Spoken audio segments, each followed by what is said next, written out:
Assalamualaikum warahmatullahi wabarakatuh. Perkenalkan, nama saya Muhammad Syarif Hidayatullah dari Prodi Teknologi Rekayasa Otomasi angkatan 2024. Pada kesempatan kali ini saya akan menjelaskan tentang dasar editor pemrograman Python dan platform I/O untuk pengembangan software dan embedded system. Jadi nanti konsepnya yaitu saya menggunakan VS Code untuk memprogram si program PID untuk menentukan PID posisi dan kecepatan.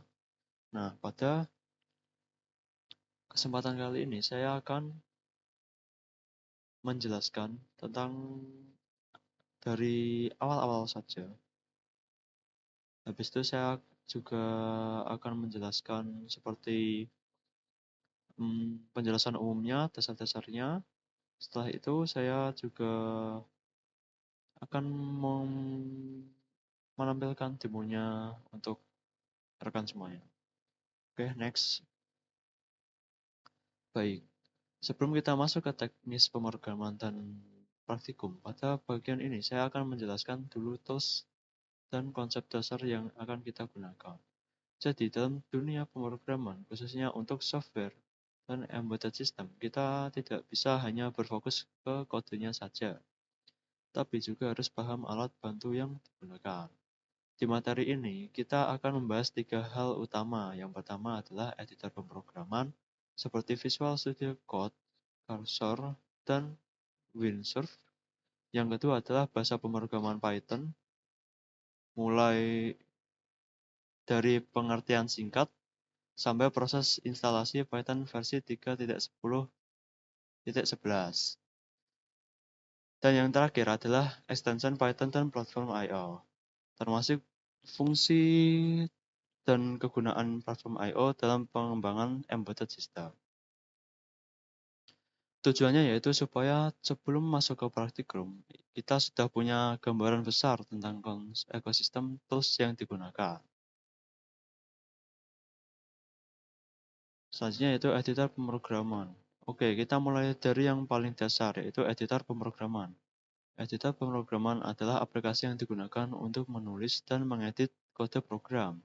Kalau dulu orang menulis kode pakai text editor, biasa seperti Notepad, sekarang sudah jarang dipakai karena fiturnya sangat terbatas. Editor modern biasanya sudah dilengkapi dengan berbagai fitur penting seperti pewarnaan kode atau sintaks, highlighting, atau complete sampai debugging. Fitur-fitur ini sangat membantu programmer, terutama untuk mengurangi kesalahan penulisan kode.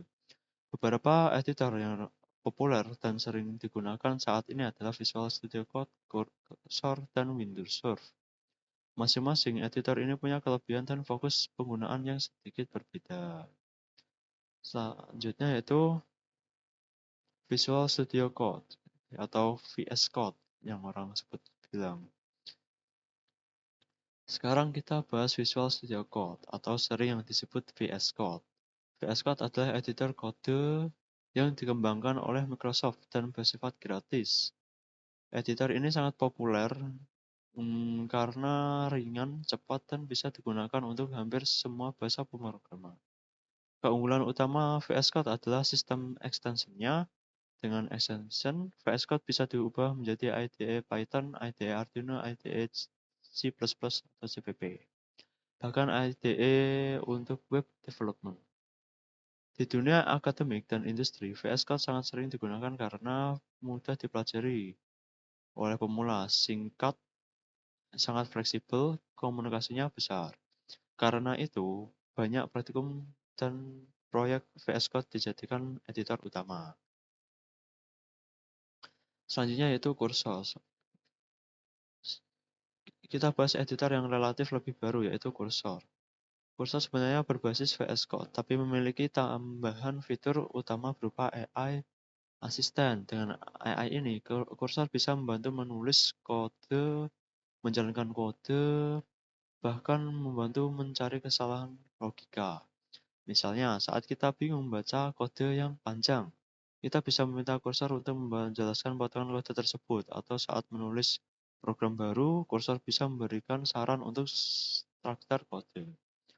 Kursor sangat digunakan untuk pembelajaran pemrograman, membantu pemahaman kode yang kompleks, meningkatkan produktivitas.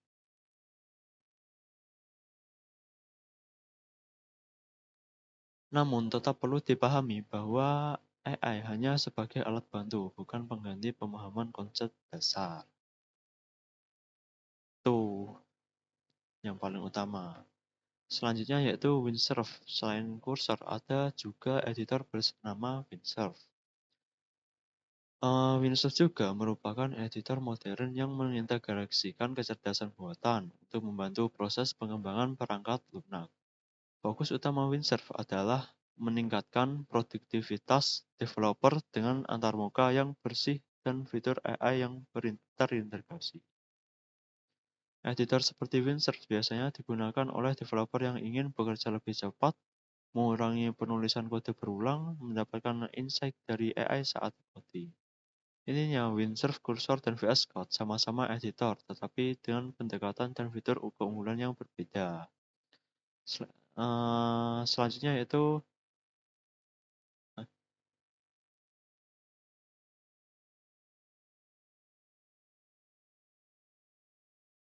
bahasa pemrograman Python.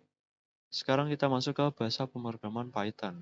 Python adalah bahasa pemrograman tingkat tinggi yang terkenal karena sintaksnya sederhana dan mudah dibaca. Dan satu-satunya bahasa pemrograman paling simpel saat ini. Jadi Python adalah bahasa pemrograman tingkat tinggi yang terkenal karena sintaksnya berbeda dan mudah dibaca dibandingkan bahasa lain. Python mendukung berbagai paradigma pemrograman, mulai dari prosedural sampai Object Oriented Programming atau OOP. Karena fleksibilitasnya, Python banyak digunakan di berbagai bidang seperti data science, artificial intelligence atau AI, otomasi, IoT, dan embedded system. Itulah sebabnya Python sering dijadikan bahasa pertama dan pembelajaran pemrograman. Lalu keunggulan Python yaitu kenapa Python begitu populer? Salah satu alasannya adalah karena keunggulan-keunggulannya. Python mudah dipelajari karena sintaks ringkas dan jelas. Selain itu, Python bersifat cross-platform, artinya kode platform bisa dijadikan di Windows, Linux, maupun macOS. Python juga memiliki komunikasi yang sangat besar, sehingga jika kita menemui error, kemungkinan besar solusinya sudah tersedia di internet. Dengan keunggulan tersebut, Python sangat cocok digunakan baik untuk pembelajaran maupun pengembangan aplikasinya. Seperti itu. Selanjutnya yaitu instalasi Python 3.10, 3.11 versions itu. Selanjutnya kita bahas pembahasan Python versi 3.11. Versi dipilih karena stabil dan kompatibel dan banyak dibanding serta tools pengembangan. Langkah instalasinya itu cukup sederhana. Pertama, kita mendownload Python di website resmi python.org. Saya akan coba itu ya.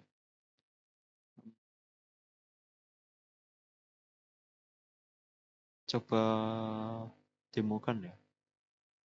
Kita masuk ke python.org.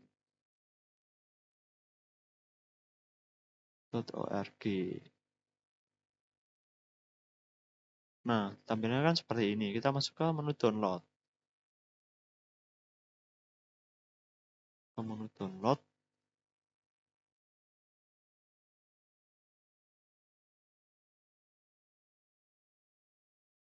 Download. Nah, kita pilih di bagian view the file list of download. Jadi kita kan pengennya itu di versi 3.10.11. Jadi kita masuk ke sini. Kita tunggu. Kita tutup. Nah, kita pilih bagian paling bawah ini 3.10, cari 3.10.11. Nah, di sini kita pilih download. Nah, di sini kita tinggal pergi ke bawah, paling bawah. Nah, kalau Windows kalian itu yang 64 bit, pilih 64 bit. Kalau 32 bit, pilih 32 bit. Seperti itu. Saya pilih yang bagian ini, lalu di-download. Setelah itu di-install.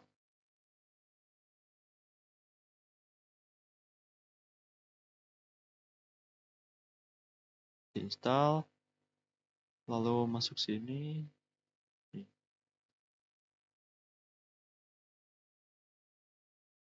Kita run administrator. Kita yes.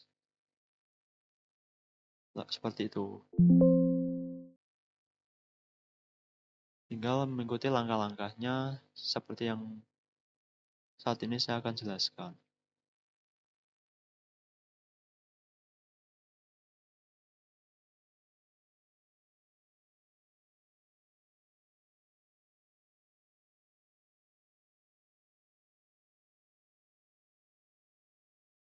Oke, kita lanjut.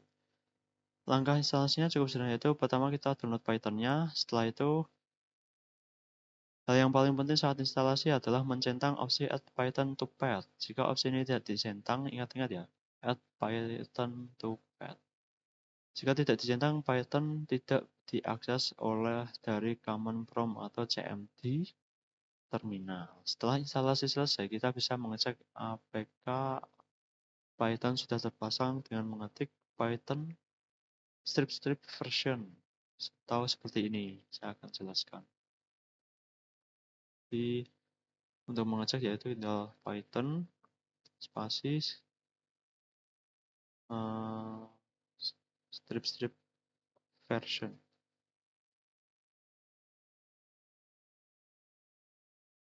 Nah, di sini sudah ada punya saya Python 3.10.11 seperti itu.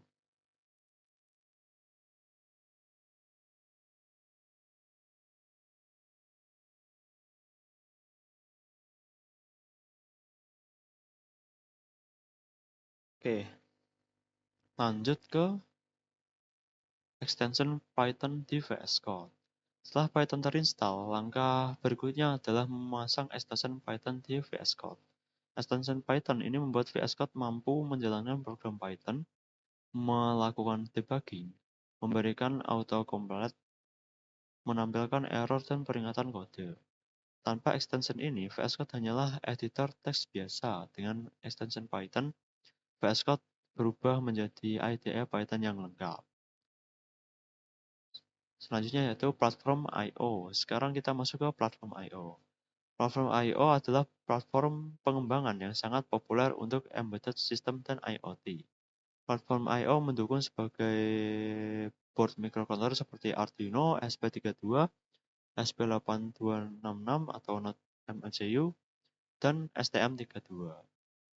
Lalu untuk nanti yang saya demokan adalah itu menggunakan Arduino Mega 2560 saja. Untuk platform I/O terintegrasi langsung dengan VS Code, sehingga bisa menulis, mengompil, dan mengupload program langsung dari satu editor. Slide ke-11 yaitu kita gunakan platform I/O. Gunakan platform I/O adalah mempermudah pengelolaan proyek embedded system. Jadi kadang kita kan harus masuk ke Arduino IDE atau STM32 Cube IDE ya. Sekarang kita cuman masuk ke VS Code, Chrome, untuk mempermudah pakai Copilot.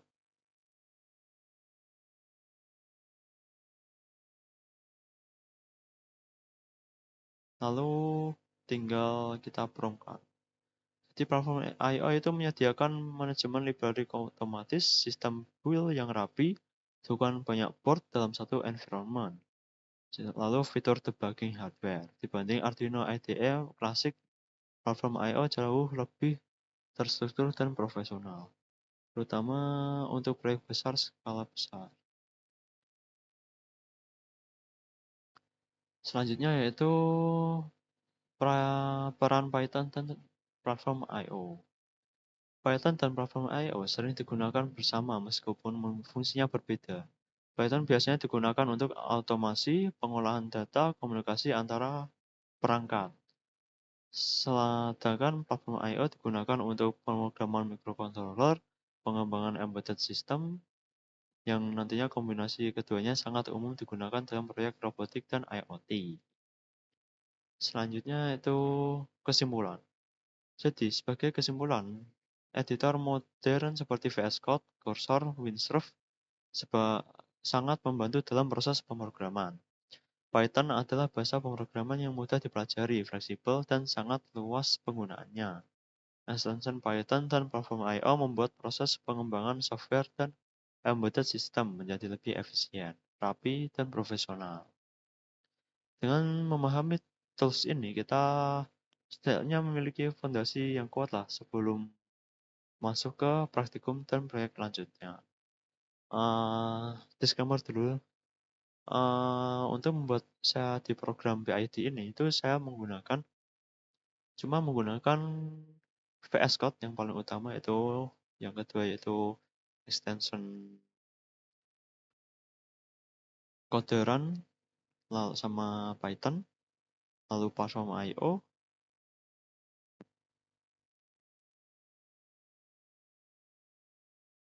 Selanjutnya saya juga menggunakan AI Copilot. Jadi cukup itu saja, yang lain saya tidak gunakan karena sudah bisa. Yang nantinya saya run program Arduino-nya itu lewat Arduino IDE.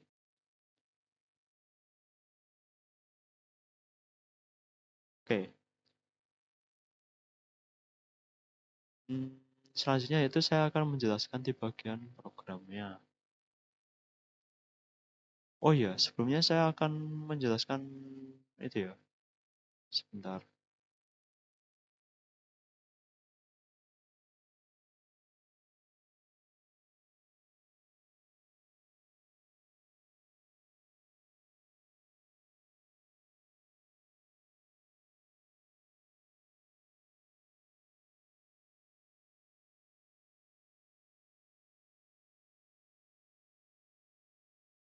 Nah, saya selanjutnya ingin menjelaskan prompt yang saya gunakan di Copilot. Jadi, penjelasan prompt perancangan sistemnya yaitu seperti ini. Buatkan kontrol PID Arduino Mega 2560 pin 5 CW pin 6 CCW. Lalu encoder pin 2 dan pin 3. PID anti win up minus 25 dan 255. Add posisi kontrol, kecepatan dan kontrol posisi. Ketika ganti kontrol posisi, posisi dinolkan. Kecepatan raw atau asli dari time sampling, kecepatan filter moving average, kecepatan filter LPF per second ketika KI 0 maka integral 0. Begitu juga untuk KPP dan KDD, GUI, Python, GTS di ukuran 1900 kali 960. Settingan di sebelah kiri lebar 700, grafik 1 dan 2 di kanan, posisi atas dan bawah. Masing-masing grafik ada di check atau uncheck untuk tampilan datanya dan ada legend setpoint. Kecepatan dalam time spring, kecepatan MA, kecepatan LPF, kecepatan per second, posisi error PID, kontrol atau disconnect, pilih port, refresh, start atau stop, jadi satu, clear grafik, save PNG kedua grafik, dan save Excel. Otomatis start data Excel ketika start, set point minus 600 sampai dengan 600, geser tiap 0,1, KP 0 sampai 3, KI 0 sampai 3, KD sampai 0 sampai 3, geser tiap 0,01. Alpha LPF 0,1, geser tiap 0,01. Time spring 10 milisecond sampai 300 milisecond, geser tiap 10, bisa slide text atau up down atau update ketika berubah nilainya, atau cek atau uncheck filter MA dan LPF. Seperti itu promnya yang saya gunakan di Copilot di sini. Otomatis jadi seperti ini. Kita tinggal Ctrl A, Ctrl C, masukin ke Copilot. Terus seperti ini. Si Copilot nanti akan menggenerate dan membuat programnya. Seperti itu. Jadi masuk ke sini lagi.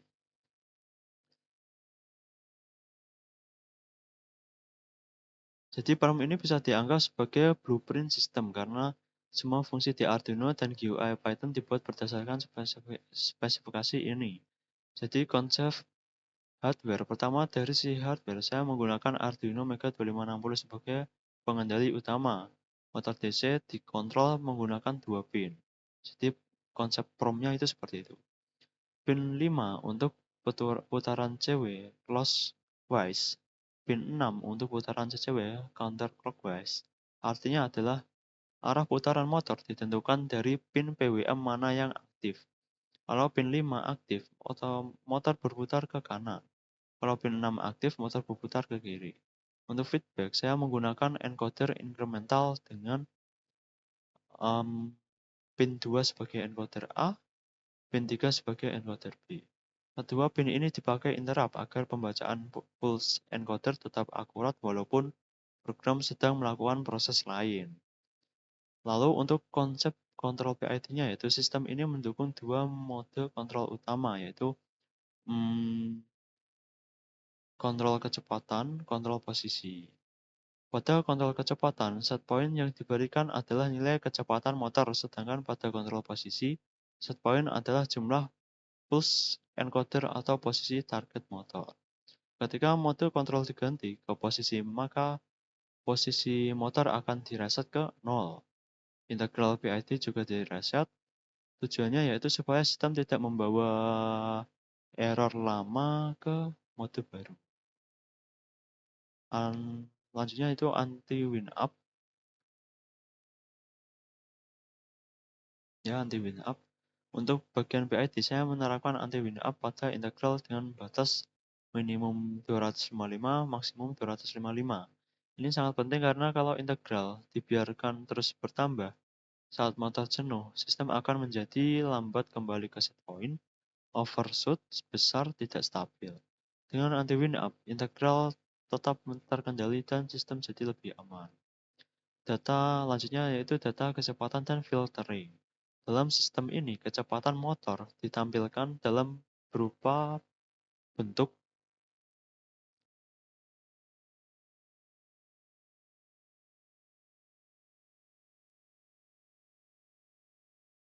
satu, yaitu kecepatan raw, hasil langsung dari encoder per time sampling. Yang kedua yaitu kecepatan moving average, MA, untuk meredam noise.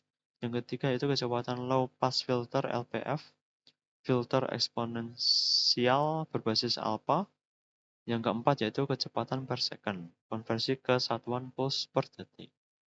Selanjutnya itu pengguna bisa mengaktifkan atau menonaktifkan filter MA, mengaktifkan atau menonaktifkan LPF, lalu mengatur nilai alpha, LPF, dan dari 0 sampai 1.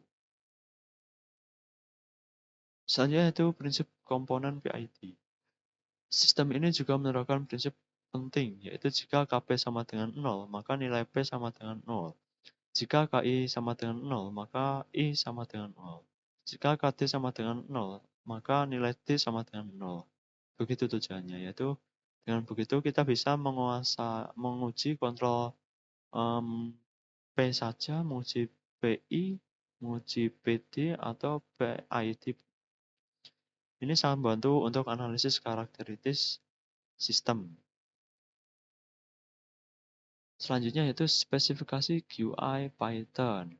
Untuk antarmuka, saya menggunakan Python dengan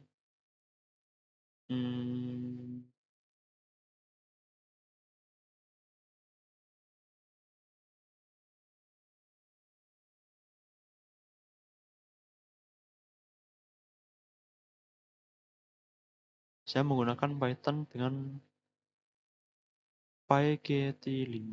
Spesifikasi UI-nya yaitu ukuran Windows 1900 kali 960. Lalu panel kita lebar 700 pixel berisi semua pengaturan.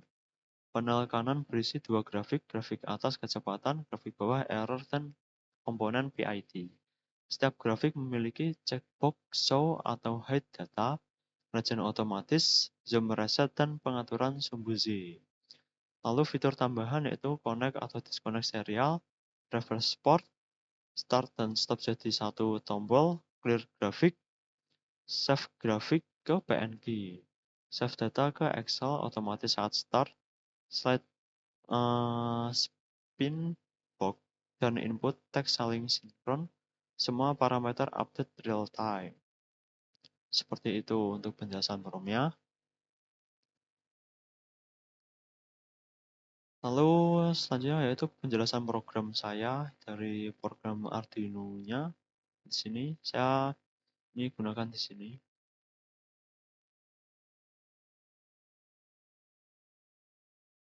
Caranya itu cukup simpel ya. Jadi kita tinggal Ctrl C, masuk ke Arduino, kita tunggu.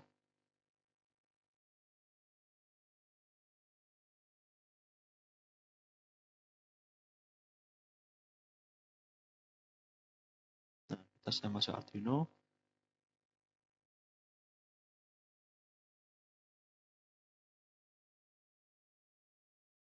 Karena saya tidak menggunakan platform AI karena saat itu baru error. Saya kasih di sini. Ini dua opsi ya. Kalau platform I/O-nya itu error, kita bisa pakai Arduino-nya. Ini programnya tinggal dikopas di sini. Lalu kita pilih tools. Oh, untuk di sini kita pilih yang itu ya. Arduino Mega 2560. Nah, oke. Lalu tools kita pilih nanti portnya. Kalau nyambung, itu saja sih.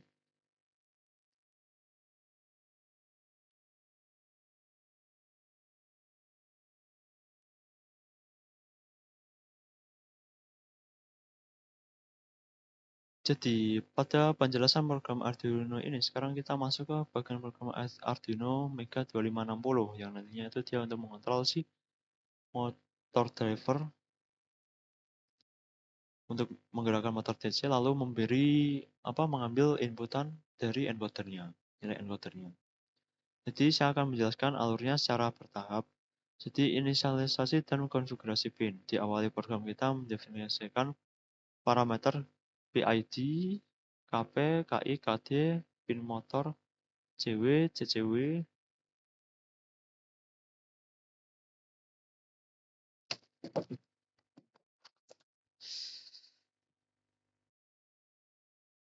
bentar.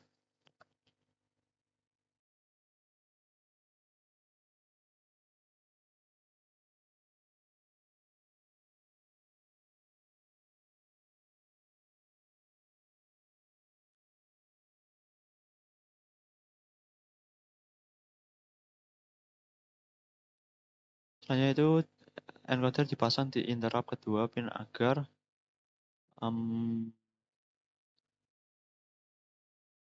arah putaran bisa terdeteksi, pulsa tidak hilang walaupun itu berjalan lama. Selanjutnya itu pembacaan encoder perhitungan.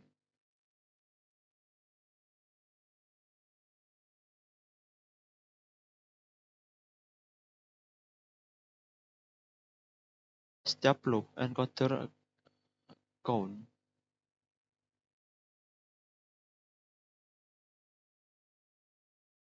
akan dihitung berdasarkan interrupt. Kecepatan raw dihitung dari jumlah pulse encoder dibagi delta waktu sampling. Setelah itu, kecepatan raw masuk ke buffer moving average. Nih, kecepatan raw juga masuk ke low pass filter. Hasilnya kita punya speed raw, speed MA, speed LF.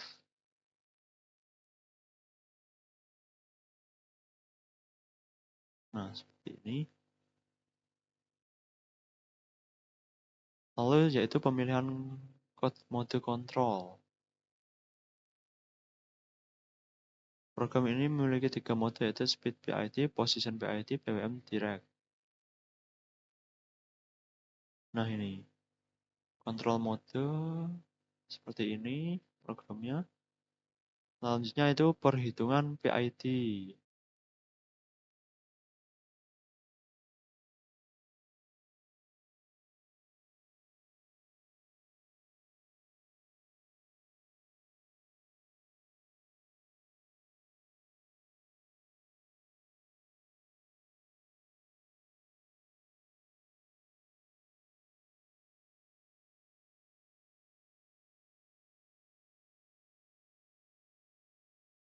Nah, error sama dengan set point dikurangi current value sama dengan P sama dengan KP kali error, I sama dengan KI kali integral, D sama dengan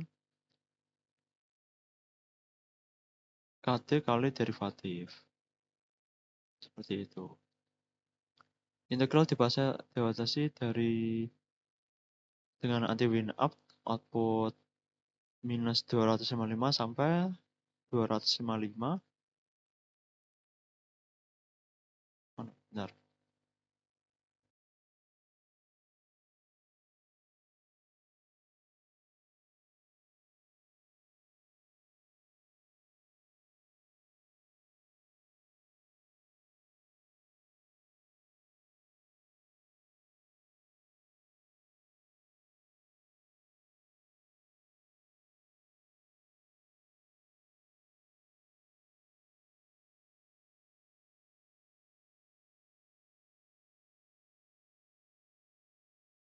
Output langsung dikirim ke fungsi kontrol motor.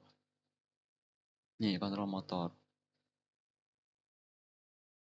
Kontrol motor jika output positif, motor berputar CW.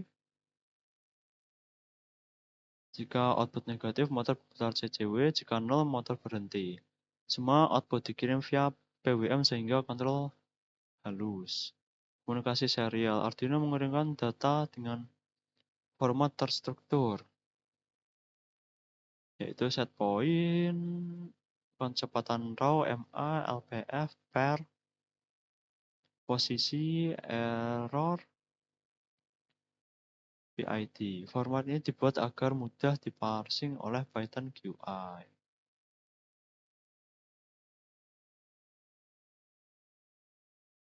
Oke, selanjutnya kita masuk ke program GUI atau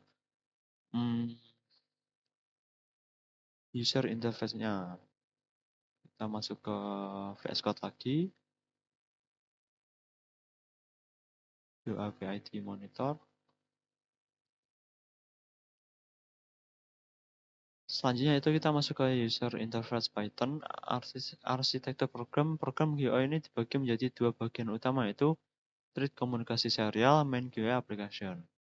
Thread serial berjalan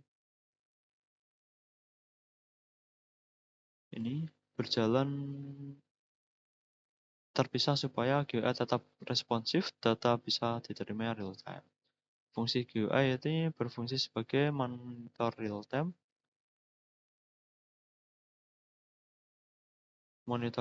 kontrol PID, data vlogger, visualisasi grafik.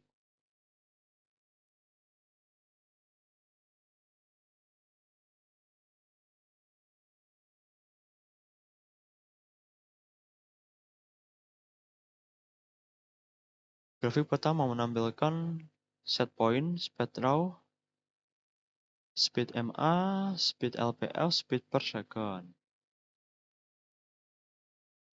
Grafik kedua menampilkan error, PID output, posisi. Nah, ini yang PID monitor.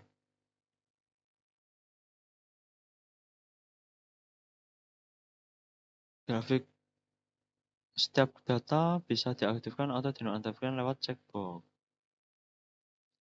Selanjutnya itu kontrol parameter. Set point, KP, KI.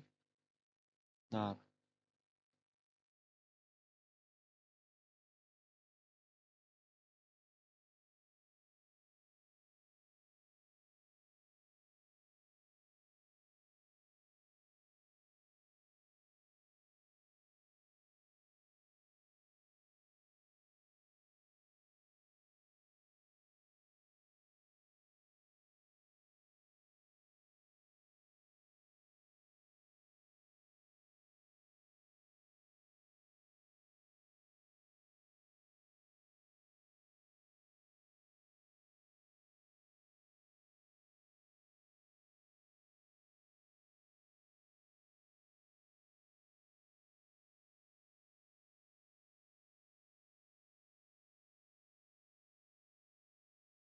alpha LPF timestamp bisa diubah lewat slider.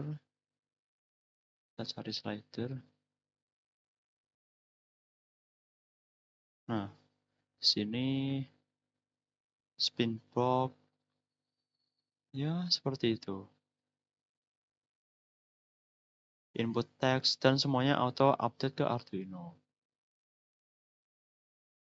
Logging, selanjutnya itu logging.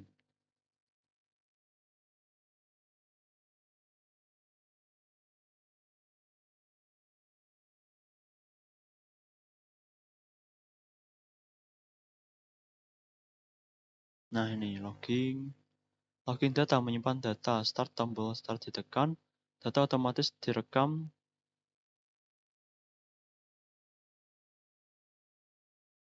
Saat stop, data bisa disimpan ke Excel. Grafik bisa disimpan ke PNG.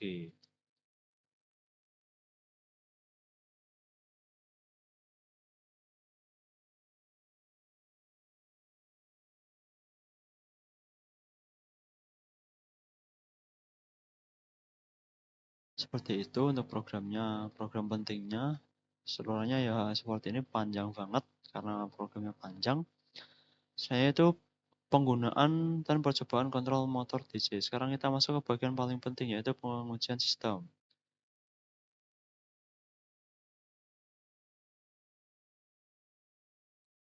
Itu pertama percobaan kontrol kecepatan. Pada kontrol kecepatan, saya set nilai set point tertentu. Motor akan menyesuaikan kecepatan sampai mendekati set point. Error akan mengucil. Grafik PID menunjukkan kontribusi masing-masing komponen.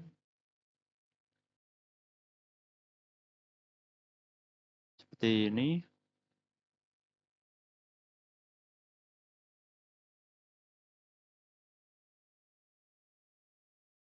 Oh, sorry.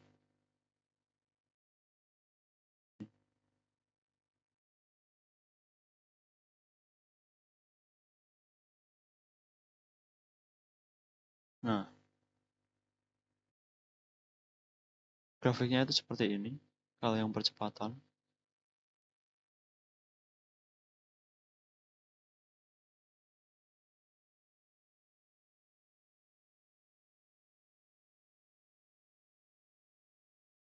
Selanjutnya nanti itu ada percobaan kontrol posisi juga. Pada kontrol posisi awal di reset ke 0. Set point seperti di program tadi ya. Set point posisi diberikan, posisi motor bergerak sampai mencapai posisi target. Setelah posisi yang tercapai, output PID menurun dan motor berhenti. Analisis hasilnya yaitu untuk program ini yaitu dari hasil pengujian. Dapat dilihat bahwa kontrol kecepatan bersifat integrating, kontrol posisi bersifat stabil. Ingat, kecepatan itu integrating, posisi stabil. Lalu anti-winout sangat membantu menjaga kestabilan. Filtering membuat sinyal lebih halus dan mudah dianalisis. Selanjutnya saya akan menjelaskan hasil output grafik dari Excel serta karakteristik respon sistem versi sebagai berikut. Oke, sekarang kita akan masuk ke bagian yang menurut saya paling menarik, yaitu hasil output grafik dan data Excel. Karena di sini kita benar-benar bisa lihat bagaimana sistem PID-nya yang kita buat itu bekerja di dunia nyata, bukan cuma teori. Jadi di layar ini kita punya dua grafik utama, yaitu grafik kecepatan. Bentar.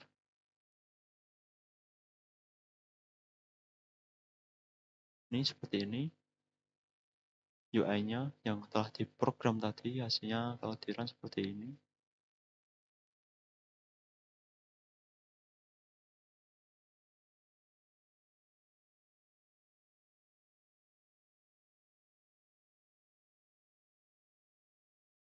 Nah,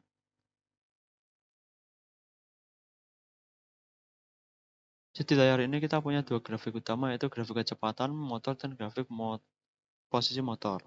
Lalu semua data itu juga otomatis tersimpan di file Excel. Oke, save Excel-nya di sini.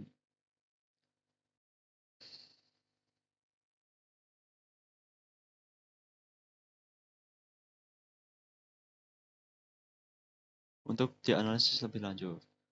Yaitu yang pertama kita mulai dari grafik kecepatan. Saya akan tunjukkan hasil demo grafik kecepatannya seperti ini. Nah, pertama kita fokus dulu ke grafik kecepatan. Di grafik ini kita bisa lihat ada beberapa garis, yaitu garis set point, warna orange, kecepatan raw asli dari encoder, kecepatan hasil moving average, MA, kecepatan hasil low pass filter, LPF,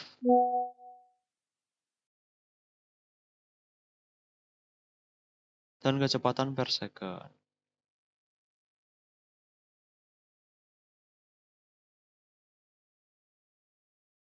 Nah, ini penting banget karena masing-masing garis ini punya makna yang berbeda. Yang pertama itu kecepatan raw asli encoder, yaitu kalau kita lihat,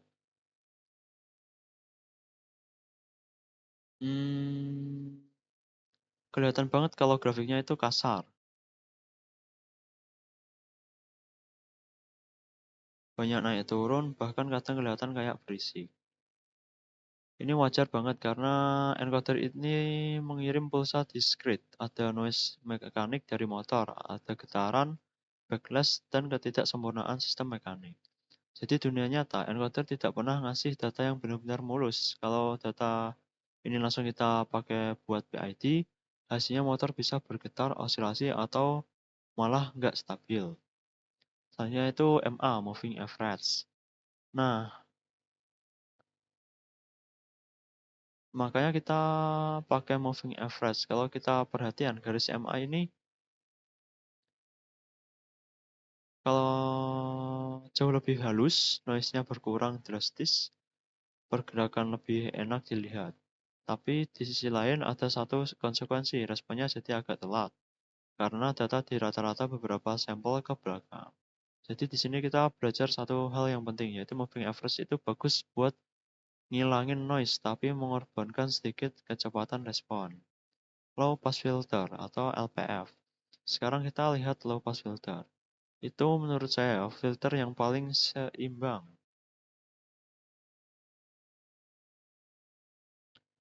Noise berkurang, tapi respon masih cukup besar, tidak terlalu delay seperti MA.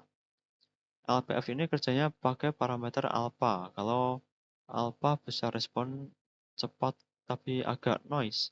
Kalau alpha kecil respon halus tapi lambat. Di grafik ini bisa dilihat LPF lebih stabil dan raw lebih responsif dari MA.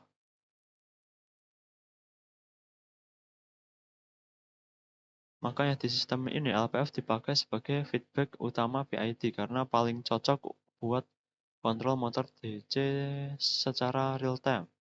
Selanjutnya itu kecepatan per second, speed per second. Ini sebenarnya turunan dari data encoder, tapi ditampilkan uh, dalam satuan yang lebih mudah dianalisis secara dinamika. Grafik ini biasanya kelihatan paling di awal karena efek uh, derivatif perubahan cepat saat start. Tapi seiring waktu, osilasinya semakin kecil, menandakan sistem mulai stabil. Selanjutnya itu respon transient saat set point diberikan. Sekarang kita perhatikan bagian awal grafik. Saat set point naik dari 0 ke nilai tertentu, di sini kita bisa lihat motor langsung merespon. Kecepatan naik cukup cepat, ada overshoot sedikit. Overshoot ini bukan kesalahan, tapi karakteristik alami sistem PID, terutama karena gain P cukup besar untuk mempercepat respon. Motor DC punya inera mekanik, yang penting overshoot ini. Tidak berlebihan, cepat diredam, tidak membuat sistem tidak stabil. Setting time dan steady state.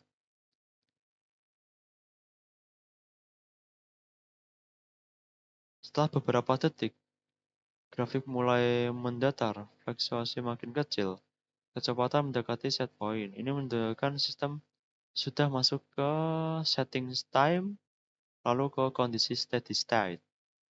Di sini peran integral I sangat terasa karena error steady set hampir nol. Motor benar-benar mengikuti set point. Dan yang paling penting yaitu tidak terlihat integral yang meledak karena ada anti-wind up. Dan yang saja tidak terlihat lalu anti-wind up integral. Nah, ini poin penting. Integral kita batas antara minus 255 sampai 255. Artinya kalau error besar, integral nggak terus tambah. Saat motor saturasi, integral tidak menumpuk. Kalau anti-wind up ini tidak ada, motor bisa mengegas berlebihan. Saat mendekati set point malah susah berhenti, jadi bablas. Respon jadi tidak stabil dan grafik bisa kita lihat tidak ada lonjakan ekstrim setelah saturasi. Sistem tetap terkendali. Ini bukti bahwa anti-wind up bekerja dengan baik.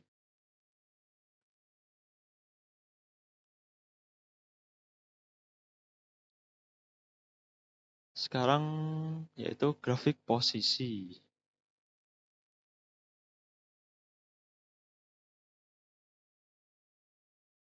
Lanjut ke grafik posisi. Nah, ini.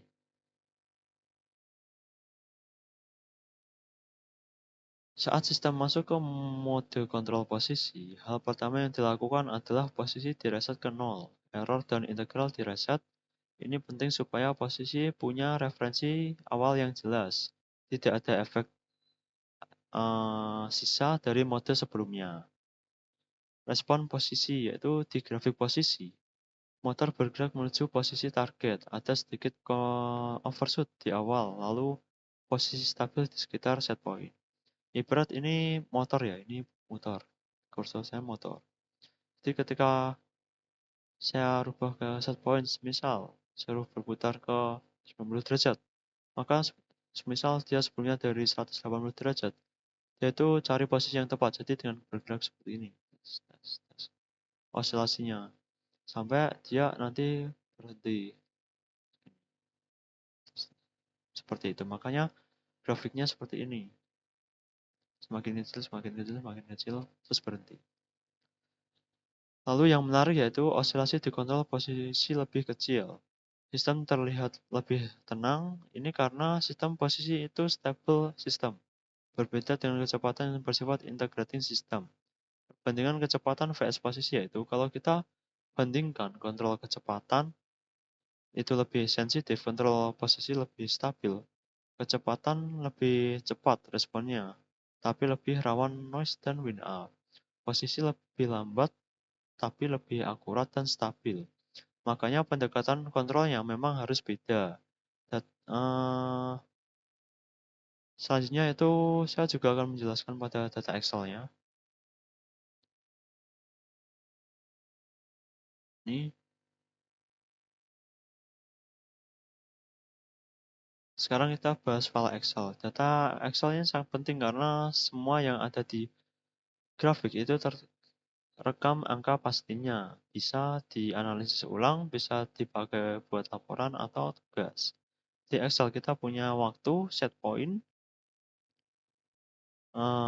kecepatan, raw, MA, LPF, posisi, error, komponen PID, output PID. Kalau kita lihat di kolom errornya, di awal besar lama-lama mendekati kecil. Seperti ini. Seperti ini.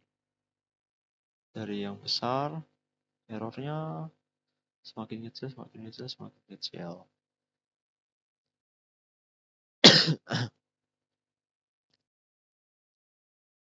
Kalau dilihat kolom PID, P itu dominan di awal, I meningkat di perlahan, terus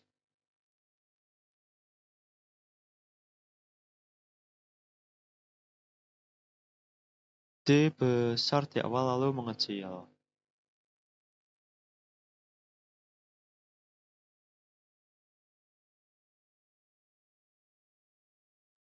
Ini seperti teori PID, tapi di sistem nyata. kesimpulan akhirnya itu, jadi dari grafik dan Excel ini kita bisa simpulkan bahwa sistem PID motor DC berjalan stabil. Jadi sama dengan speednya juga ya. Jadi speed pada PID ini kan ya sama, errornya dari besar ke kecil. Tapi ya memang butuh proses seperti itu. Sampai nol itu bisa. Lalu kalau tiba-tiba as dari motor itu saya apa ya? Saya genggam pakai tang. Otomatis nanti errornya itu sangat-sangat kembali melonjak. Jadi semisal ini udah errornya itu udah nol, nol sini. Nah, kalau saya apa pegang as dari motornya, otomatis akan muncul error lagi dan dia akan menstabilkan kembali seperti itu. Itu sih. Yang speed juga seperti ini konsepnya. Jadi kesimpulannya ya seperti itu. Jadi dari grafik data Excel ini kita bisa menyimpulkan anti win up mencegah masalah integral, GUI yang memudahkan monitoring real time, data Excel mendukung analisis mendalam. Secara keseluruhan, sistem ini bukan cuma jalan, tapi juga layak untuk eksperimen, pembelajaran, dan pengembangan lanjutan. Seperti itu. Ini akhir dari video ini. Sekian penjelasan dari video saya yang menjelaskan antara speed motor DC dan posisi menggunakan encoder yang diprogram melalui VS Code menggunakan platform I/O yang dibantu menggunakan perangkat artificial intelligence menggunakan Copilot Auto AI. Sekian dari saya presentasinya. Bila ada salah kata, mohon maaf. Wassalamualaikum warahmatullahi wabarakatuh.